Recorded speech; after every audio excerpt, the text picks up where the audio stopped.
Okay, thanks.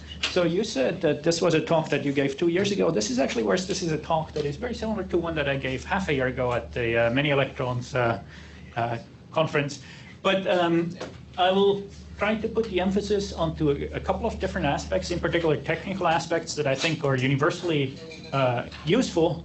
And I will also, introduce this as the first of a two-talk series, where the second part is given by Guy Cohen, who's in the audience back there, who will use that set of techniques and apply them to impurity models in equilibrium to see how we can use these things, for example, for DMFT type applications. All right, yeah, here's Guy. Joe here is my graduate student. Igor is the postdoc who did a lot of the involved technical work. And there's earlier work with Xiaoyan Dong, who's now in finance, Andy, who's here, and Dave, who's at Columbia. All right, the basic types of setups that we care about, number one, are quantum impurities in their various forms. Here you have a single electron transistors. You can think of all sorts of, let's say, molecules between tips. You can think of molecules adsorbed on surfaces, probed by SDM tips, double quantum dots, setups like that. That's one set of problem that we care about. The second set of problem that we care about is in here. This is from a different life here in the cuprates, where you have spectral functions, and you would like to say something about the excitation spectrum of an interacting system, preferably without having to go via maximum entropy or any other sort of uncontrolled approximation. So I'll say something about this in a bit. So what can we say about non-equilibrium correlation physics? So physics where we actually have real time-dependent perturbations. What can we say about spectral functions? Can we make any of these statements robust and reliable? And more concrete, what happens to the Kondo physics when you start perturbing it, you start kicking it, quenching it, and all of that. Similar to the last talk, I will at the very beginning limit myself to the single orbital Anderson impurity model. What we have here is an impurity or a quantum dot. Look at it as a physical quantum dot. We have some interaction on that quantum dot. We have some level energies. That dot hybridizes to a bunch of leads. In this case, I'm going to use two. I'm going to have one on the left and one on the right. And for all practical purposes, these leads are wide. They're non-interacting. And the only action that you have coming from fermion interactions is here directly on that dot. Here's the Hamiltonian. Good. So the sort of obvious answer to trying to solve these problems is that you take this Hamiltonian here, you do an expansion in one of these parameters, and for the rest of this talk, I'm actually going to choose this hybridization parameter here. You do an expansion in that, and you just see what happens as a function of time. Now, if you did that in equilibrium, you would have e to the minus beta h. That is nice and real. If you do this in non-equilibrium, you can see that everything is complex. You have e to the IHD operator, e to the minus IHD, and just sort of a standard Monte-Carlo sampling of an object like that is going to have a sign problem. And if you do this in the most naive implementation, that goes back to like 2008, 9, and 2010, when people tried this in various variants with various types of setups, you can see that your average sign, which defines more or less the time that you can reach in a system, just plummets exponentially here down to 0. And the typical case, the typical timescales that you can access are, well, somewhere between about 0.25 and at the very best 1 or so, and then you're dead in the water and you can't fix this. This is pretty much insensitive to the types of interactions you're using, the types of bandwidths, and so on. This is just not a good way of doing Monte-Carlo. So, and that's essentially that's the dynamical sign problem that appears in all of these samplings. Has to do with the I in the e to the IHD. So if we just look at this, and we look at a time-dependent system, the first thing that goes out the window is the time translational invariant. So you're essentially going to have to deal with physics that starts somewhere at time t and ends up somewhere at time t prime. And I'm actually going to look at the propagator from time t to time t prime, or from time t prime to time t. And I'm going to denote the interacting propagator, which is the object that I'm going to look at here at the beginning, as a bold line. This is our target that we would like to compute. Well, basically, if we just follow the naive setup, we can say that this is the bare propagator, e to the IH0t, which is analytically accessible. We can tabulate it, or we can just evaluate it on the fly, and then all sorts of perturbative corrections to that. And we're going to use Nikolai and Boris's recipe from, I think, 1998, if you go all the way back, and just sample all the possible terms that you can have in this, and generate diagram after diagram and just sum them up. Now, in this diagrammatic language that I'm going to use here, the different terms that I'll have are hybridization excursions. Essentially, an electron will hop out at some time here, will be destroyed on the dot, will propagate in the non-interacting path, and in order to close the trace, it will reappear at a later time here with a d-dagger, and we'll have to sum up all of these diagrams. Each of these diagrams comes with a number, and of course, because all of these are complex, right, this will be a complex number. That procedure is, even if you sum it up with a determinant, is what leads to the horrible sign problem that we had previously. Now, back in the days, one of the things that we said is that we should not do that. We should not try to take the solution of the full system and just naively sum up all the diagrams. What we should do is we should use as much analytics as we can and just sum up a good approximation to that propagator. For example, by selecting those diagrams that we believe are relevant in this context. And here it depends a little bit on the type of diagrammatics that you're using. For this hybridization expansion, the sort of natural progression is that you use the so-called non-crossing approximation, or the one-crossing approximation, or the two-crossing approximation, and you go up and up and up this crossing hierarchy. As you do that, you will eventually get all of the diagrams. But essentially, the non-crossing approximation is a crude approximation for the exact physics, but hopefully it's good enough to put you quite far. And then you're going to have to, in order to get the exact solution, you're going to have to supplement that analytical answer with as much of the numerics as you still have to do. So let's start here with the first crossing term. A bunch of crossing terms that are sort of encapsulated in these other terms, right? You essentially sample all of the diagrams that are not contained in your analytic solution. That was a couple of years back. And then we realized that there's a better way of doing essentially a similar idea. Let's again express that propagator from time to t prime by something which is presumably close to the exact solution. But let's not take the analytical solution of an approximation. Let's take the propagator that we have until almost that time, and then supplement that with, well, a bare propagation for just a little bit that is missing now.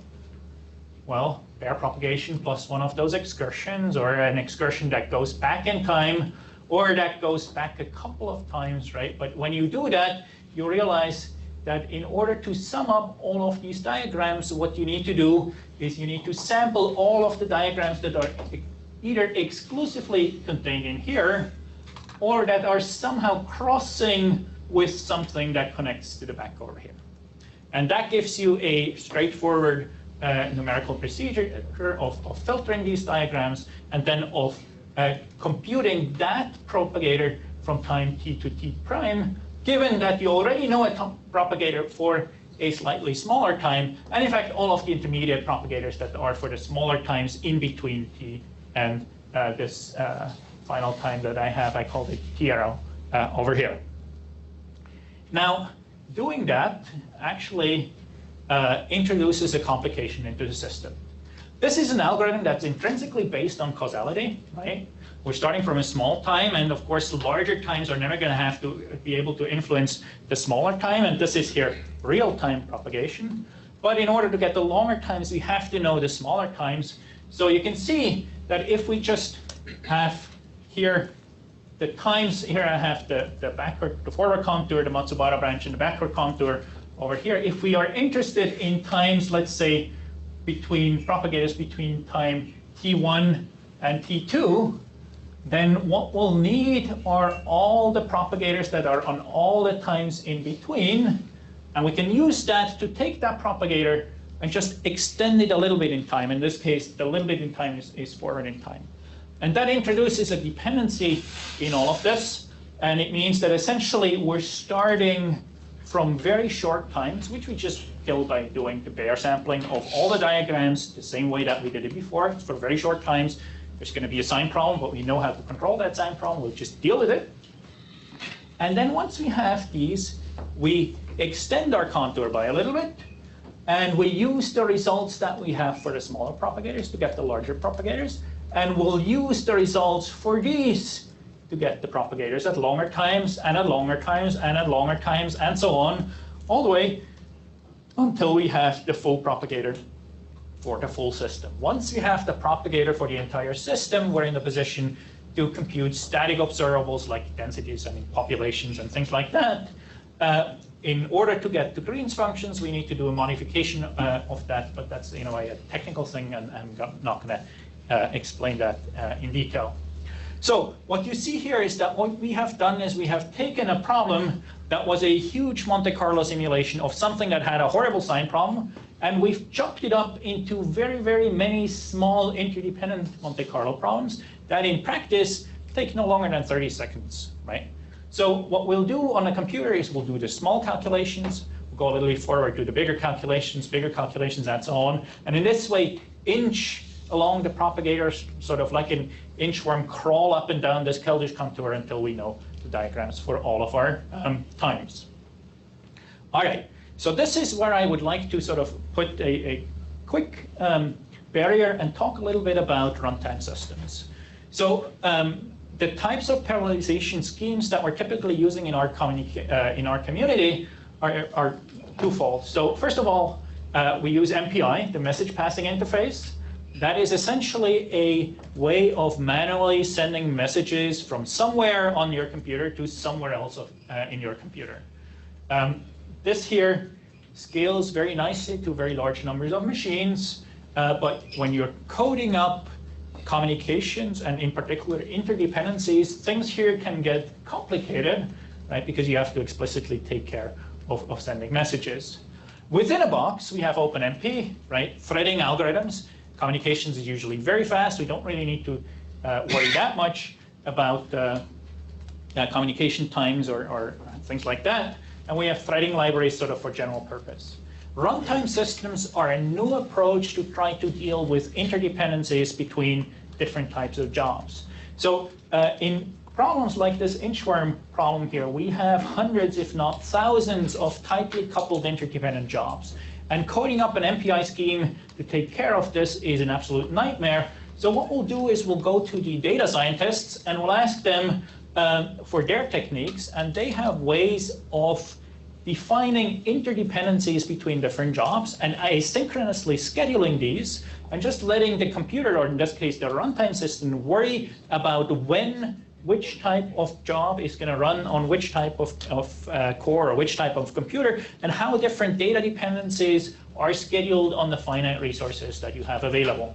And at the moment, there are essentially two types of runtime systems. There's Legion, which is a Stanford product, and there's HBX, which is a Louisiana product that comes from astrophysics here. And if you have types of problems where you have lots of interdependencies, lots of asynchronous types of jobs, this is a very powerful technique that one can be aware of. So we use HBX. Here is a little bit of code that I'll just flash here. Essentially what we have is a function here that can be run asynchronously. It takes a long time. What we want to do is we'll want to execute it. Let's see where we are on that computer or in that large machine. Let's then asynchronously schedule the function execution somewhere on a locality, and then let's just simply wait until we get the result. And in that time, your runtime system will take care of running that code somewhere, it doesn't matter where, right? And then report back to you whether the result is ready, or otherwise just tell you to wait until the result becomes ready. Now, in our case, this is very important because we have tons of interdependent jobs. And at the beginning of our calculation, we just simply say, hey, this is our job graph. These are our dependencies. Runtime system, here are your resources. Go schedule these things, run them. And then the runtime system will automatically distribute all of these jobs. We'll take care of when they finish, how they finish, and we'll come back to you, report the results, and load balance automatically. Anyway, back to physics. This was a little bit of an aside. Let me go back to the bare versus bold comparison. What you see here is the average sine as a function of time. And pretty much as I told you before, if you just look at the sine as a function of time, the sine here plummets exponentially and you're essentially dead in the water. If you start to instead base your perturbation expansion not on the bare Hamiltonian, but on an NCA, or in this case, one crossing approximation, you can see that you can reach about twice as long times for the same type of sine, or if you go to the same time, in this case, you get about an order of magnitude in the sine, and you can then truncate these things to order, let's say, 3, 4, 5, 6, and sort of see that when you look at physical observables, how these observables converge to what you actually care about. Still, what you see here is that this was an exponential sine problem, and this is a better sine problem, but it's still exponential. So you still have an exponential scaling as a function of, in this case, real time that you would like to access. As you go to Inchworm, this now changes. What you see here is a population density, and here is time. And you can see that as a function of time, if you did that with the just bare hybridization expansion, your result goes somewhere here. You then start to see noise, and eventually your noise will take over, and your results will become worthless. So if you just look at the error on these data, you can see that as a function of time, the errors here grow pretty much exponentially as a function of time. If we reformulate this in Inchworm, you can see that the errors as a function of time plateau, or at least if they don't plateau, they don't grow exponentially here, right? And you can see that then data is available to arbitrarily long times at order n squared cost in time. Now the sine problem that we have here, or the solution to the sine problem that we have here, is not a solution to the general fermion sine problem, because we still have to know our local Hamiltonian exactly. So this scales exponentially as a function of system size. This is a solution as a function of time, so it takes care of the dynamical sine problem, or of the e to the IHT that you have in these problems.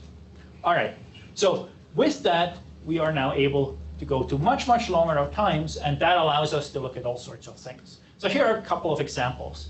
One of the things you can do is you can take your impurity, you can couple two leads to it, you can, at time 0, let currents go, and you can see that initially the currents will slosh in, they will over slosh a little bit, and then, well, you will converge to something that looks like a steady state current, and essentially over here you can finish your calculation and look at your results as steady state results. These here down here are the errors. Now, one of the things that you need to see is whether you actually need this technique. Running the non-crossing approximation, or even the one-crossing approximation, or the two-crossing approximation for that matter, will gradually get you more and more close to your results. This is a good example of how this is a little bit misleading, right? For the non-crossing approximation, you do get a result. For the one-crossing approximation, you get a different result. The result actually goes the wrong direction here, and it takes you to, well, order 4, 5, 6, and 7. Well, by order 5 or so, you're pretty much converged. You need order 6 at least to make sure that you're actually converged to longer and longer time and get the more or less right steady state result. We can take currents. Once we have currents, we can look at Green's functions. Here are results for Green's function, the greater in this case, as a function of real time. This is a DMFT calculation where we ran the DMFT self-consistency. And you can see as a function of iteration here, initially we're pretty off. Then as we go to the second, third, and fourth iteration, the result here is correct for short times, and then will stay correct for longer and longer times. So with each iteration that we do here, we can access longer and longer and longer times. And of course, you can devise a scheme that instead of doing this iteration over and over and over again, will gradually push the DMFT equations to longer and longer times by doing the iterations on the fly.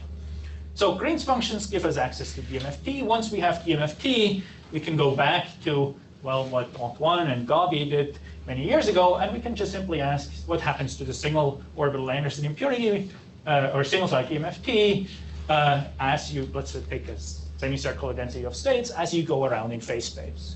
And these here are real-time Green's function. Here this is real time. You can see here for a couple of different interactions, well, this is what these Green's functions look like, and that doesn't look like something that we're used to interpreting.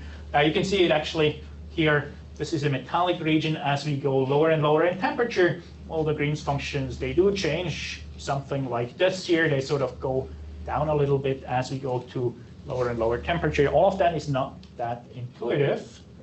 We can look at the self-energy. This here is the self-energy as a function of real time. What you see here is that what you expect from the single-site DMFT in the mud insulator is you would like it to have a pole at 0. This is particle hole symmetry. Pole in the imaginary part at 0. That pole strength will directly give you the gap. And well, if you do that in real time, you can see that actually that is the atomic solution, or that pole here that comes. If you have a pole at 0 and you Fourier transform it, you will get a finite value. That's exactly that finite value that you get here, from which you can directly read off the gap. So these are real-time data, and in the context of DMFT, we're not really used to looking at them. So let me now take those and Fourier transform it. And let me actually go here and just naively Fourier transform that data. What you see here is a spectral function at u of 2, 4, 6, and 8. And you can see that sort of at u of 2, you sort of get a bump. And at u of 4, that bump, well, gets a little bit in a dip. And then the dip becomes bigger. And at u of 8, you get something that looks sort of like a gap. You can also see that here is 0, and these data go a little bit below 0. So that's not good. And that is a consequence of taking real-time Green's functions up to some fixed time and having them exact up to that time, and then simply setting them to 0. And that jump down to 0 will give you these Nyquist oscillations that you have over here. So let's go back to our raw data and just simply look at that real-time Green's function. Here I have it up to time 2, and then in red up to time 4. And now, given that data, we can use something that is called linear prediction. That's essentially fitting a bunch of exponential poles to the long time limit of that function. If we use that procedure as a fitting function, you can see that for the u of 2 data, we get the blue curve. The blue curve more or less lies on the data we computed to much longer times. And then we can repeat that for the green curves. And you can see the green and the blue line on top of here until that Green's function essentially has decayed here at the time of about 8. Now, using that, we can go back to this problem, look at our spectral function, and now things become much clearer. So this is u of 8, where you have your big gap. You can see that if you just truncate this at time 2, as for the data that I showed you before, your spectral function will dip negative in here. As you use linear prediction, and you use the data to here from u of 2 with linear prediction, you get the blue one, and you can see a gap and 2 wiggles. Of course, at that point, you don't know whether these wiggles are actually data or not. If you compare this to the data that you get just brute force to u of 4, you can see that now you have the resolution to resolve these wiggles, and you can then take the data at u of 4 and use linear prediction to go to even longer times and essentially attenuate that data and get rid of these Fourier transform artifacts.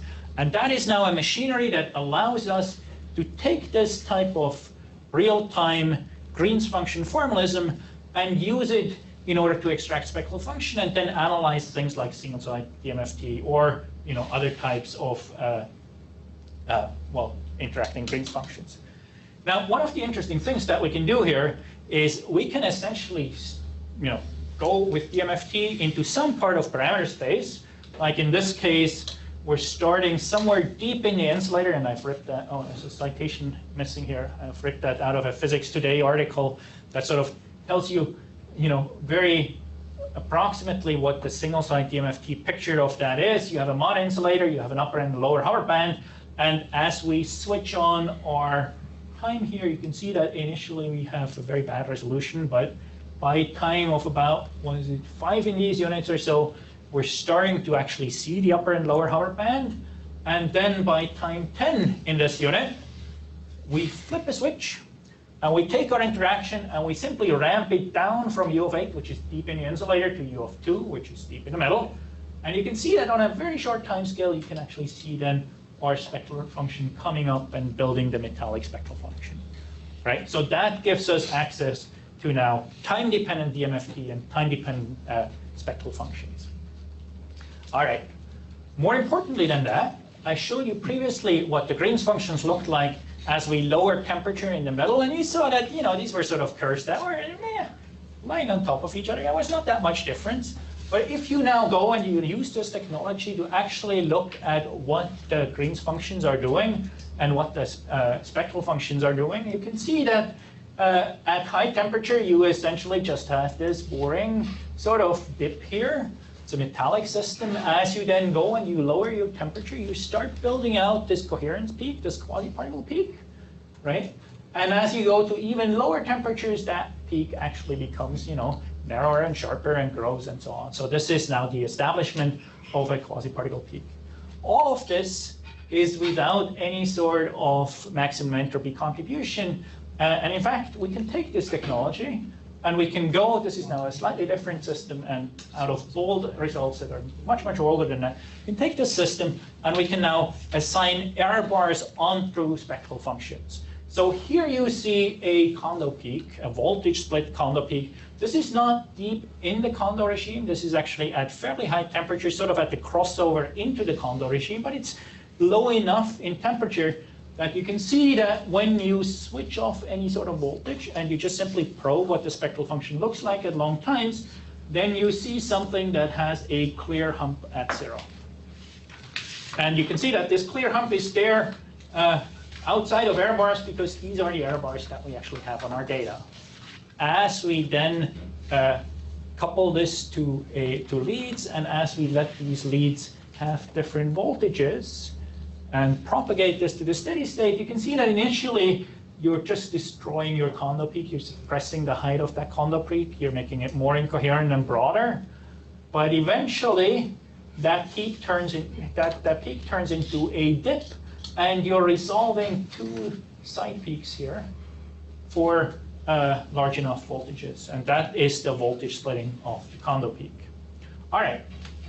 So this was technology that actually we had a couple of years ago with old quantum Monte-Carlo, and at that time, getting this data was still very, very difficult. You had the exponential scaling as a function of time, so it's difficult to get into these types of parameter regimes.